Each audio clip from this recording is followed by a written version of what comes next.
자 그리고 이제 요 5번 문제 제가 5월 달부터는 인제 이렇게 만화도 가끔 집어넣어요. 예. 요런 거 뭐 나오면 전혀 뭐 어려울 거 없습니다. 차분하게 읽으시면 돼요. 네. 이 교사와 학생의 대화를 잘 보시면 결국 저희가 앞에서 인제 살짝 한번 맛을 봤기 때문에 여러분들이 사실 요런 채색화 기법 같은 경우도 좀 조심해야 되는 게 어쨌든 최근의 문제에서는 뭐가 나왔죠? 여기서 도침이 나왔죠. 그죠?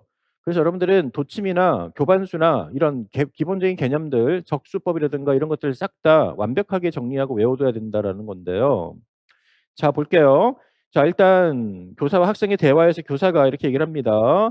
"채색하는 번짐이 있는 화선지에는 그리기 어렵다. 그래서 발임을 번지지 않게 하기 위해서는 종이에 교반수를 만들어 칠을 해야 되는데 교반수는 어떻게 만들죠?"라고 물어보니까 학생이 네 "물에 악유액과 가루를 적절하게 섞어요." 했네요. 가루에 들어갈 말은 일단 명반이 가장 유력한데 보통 명반하고 저희가 백반을 비슷한 말로 쓰기도 하거든요. 그래서 아마 시험장에서는 백반도 맞게 해 줄겠지만 사실 가장 정확한 것은 명반이 좀 더 정확하긴 합니다. 그래서 물, 악유액 그리고 명반을 기억해 두시면 교반수를 만들었어요. 그럼 이걸 바른 종이를 뭐라 그러죠? 교반수지. 교반지가 아니라 교반수지 정확하게. 자 맞습니다. 그러면 교반수를 바른 종이 즉 교반수지로 표현할 수 있는 세색 기법 중 적수법이 있습니다. 해서 놓고 이제 물어보는 거죠. 자 이 적수법은 어떻게 하며 효과는 무엇인가요? 했을 때 인제 학생의 답이 니은과 디귿입니다. 자 적수법은 핵심 포인트가 뭡니까? 결국 번지지 않는 그죠? 예 종이. 즉 이미 교반 수지를 만들어 놨잖아요. 그죠? 따라서 이 교반 수지 위에다가 적수 일단 그 종이 위에다가 보통 저희가 마블링을 하는 원리하고 인제 잘 생각해 보시면 비슷할 수가 있어요. 근데 이게 화선지는 예를 들어서 어떤 물감을 칠해 버리면 곧바로 흡수되기 때문에 그 위에다가 다른 안료를 물감을 떨어뜨려도 이게 번지게 할 수가 없죠. 이미 다 스며들었잖아요. 그죠?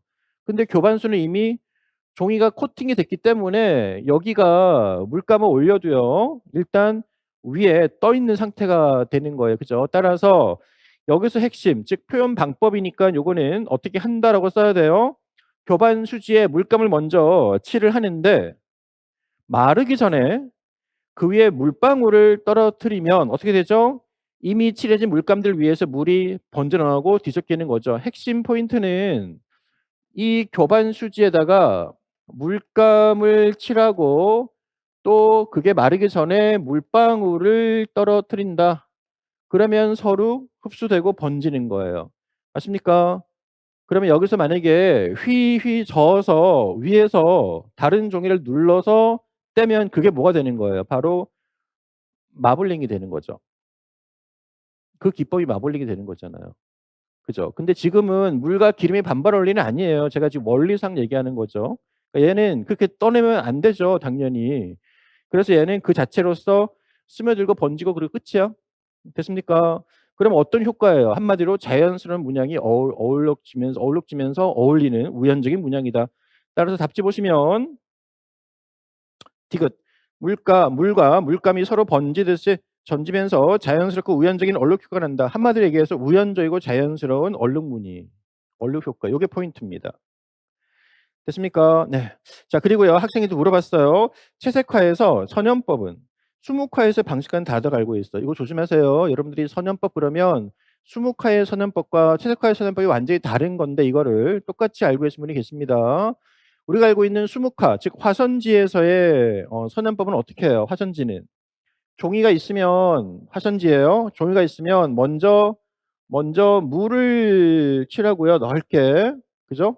그리고 나서 곧바로 여기다가 먹을 올리면은 이제 번져요. 얘는 먼저 물칠을 해야 되는 거야. 여기 화선지죠? 그런데 일반적인 채색화에서는 이미 여기가 코팅이 되어 있잖아요. 그죠? 따라서 요거는 한쪽을 진하게 물감을 올려 놓고 그리고 나서 다른 붓으로 여리게 이렇게 풀어내는 거예요. 그러면 점점 연하게 되겠죠. 우리 왜 일종의 그라데이션 하듯이 요거만 잘 정확하게 구분해서 적으면 된다. 답지 보세요. 자 리을. 자, 물을 먹지 않는 종이. 지금은 이제 교반수지니까 여기다가 자, 선염할 곳에 진한 부분에 먼저 색과 농도를 맞춘 물감을 먼저 붓에 붙여서 칠하고요. 됐죠? 한쪽이 진하게. 그리고 물 묻힌 붓으로 여기 포인트입니다. 이제 붓에다가 물을 묻혀서 그 진하게 칠했던 게가 마르기 전에 이게 천천히 우려내면은 점점 연하게 되는 거예요. 그죠? 밑에 박스를 보시면 답지에 화선지에서의 발임, 즉 선염은 바로 화선지에 물을 먼저 바르고 나서 반쯤 젖은 상태에서 발임을 하면 이제 붓자국이 안 생기면서 인제 번지는 느낌인데 이거는 그라데이션 내기는 사실 쉽진 않아요. 그죠? 번지니까. 그런데 채색화는 아까 얘기했듯이 이미 교반수로 칠했기 때문에 코팅이 되어 있는 상태입니다. 물이 안 번져요. 색칠할 때 한쪽은 이미 진하게 해 놓고 나서 다른 한쪽으로 갈수록 점점 여리게 흐리게 하는데 어떻게 진하게 해 놓고 나서 다른 붓으로 물을 칠해서 그 진한 쪽에서부터 반대쪽으로 점점 풀어가면 되죠. 이게 바로 채색화에서의 발입니다. 다시 한번 정확하게 체크해 두시고요. 자, 6번 이제 확실한 여러분들이 인제 이 예습 효과입니다. 이거 사실 여러분들이 그거를 인제 안 풀었다고 생각하고 인제 풀었을 때 과연 얼마나 정확하게 갈 수 있을까? 사실 이런 부분이에요. 저하고 5월 한 달 동안 제가 매주 시험 범위를 드리잖아요. 그죠? 끊어 가지고. 그러면 지금 제가 인제 마침 예시 문제에서 설명 오늘은 한 개 좀 많이 나온 편인데 만약에 몰랐다면 어느 정도로 내가 이거를 정확하게 맞췄을까? 이런 것들이 중요하다라는 거죠. 일단 여기는 아까 저희가 풀었던 내용이니까 뭐 어렵지 않게 풀었겠죠. 다만 송곳, 주곡에 대한 요 내용 쓰실 때 이제 이게 표 유형이잖아요. 요런 문제를 우리는 표 유형이라고 했었죠. 표 유형 쓸 때 주의할 점, 비어 있는 부분 쓸 때는 채워져 있는 부분의 시제 여기 전부 어미에 하용한다, 사용한다, 사용한다 돼 있네요. 그리고 문장이 다로 끝났죠? 네. 그리고 앞에 점토에 뭐 점토를 등등 돼 있네요. 따라서 고 문장에 비슷한 문장들이 들어가는 게 포인트입니다. 시제도 맞추시고요. 뭐뭐 다로 끝났어요. 그리고 지금 조건 보시면 단 용도는 다른 주걱처럼 다중 용도로 서술할 것 이런 게 왜 들어 있을까요? 다른 주걱 용도처럼 다중 용도, 여러 개의 용도, 삼각 주걱은 점토를 자르거나 금을 긋거나 다듬을 때 사용한다. 지금 세 가지의 다중 용도를 적었으니까 최소한 여러분들은 두 가지 정도 이상은 뭐뭐 하거나 뭐뭐 할 때 사용한다라고 쓰라 이 얘기입니다. 여러분 최근 문제 보시면 이렇게 가로해 놓고 단 뭐뭐 해라 이렇게 나오고 있잖아요. 이번에도 나왔죠. 그죠? 탑 문제에서 나왔잖아요. 단 구조 명칭을 적어라 이렇게 나왔잖아요. 그런 거 지켜줘야지 점수가 나가는 거예요. 따라서 이런 것들은 표 유형 쓰는 법칙에 맞춰서 시제 그리고 다중 용도 뭐뭐 하거나 뭐뭐 하거나 한다. 이걸 꼭 써 주시면 되겠습니다. 그리고 얘는 쉬운 거죠. 뭐예요? 1번 소주의 특성. 뭐뭐가 있는 연질의 재료를 부착하면 생각한다. 뭐뭐가 있는 뭐죠? 가소성이 있는. 이거는 우리가 너무나 많이 알고 있는 단어잖아요. 그리고 보존이 어려워 섞거나 뜬다 어쩌고 나왔고요. 원리상 뭐뭐 때문에 원심적 표현 기법에 해당한다. 아까 제가 설명을 드렸기 때문에 이제 쉽게 접근할 수 있을 텐데 사실 저는 궁금해요. 이거 여러분들이 이런 가로를 제가 뭐라 그러죠? 문맥 괄호 넣기라고 했었죠. 3월 달에 기초 패턴들 설명드릴 때 일반적인 거는 단어 가로치기고요. 단어나 용어, 글자 하나, 두 개, 세 개 뭐 이런 거 단어 가로치기. 근데 지금 같은 경우는 이게 문장이에요. 문장 혹은 형용사 구 문장입니다.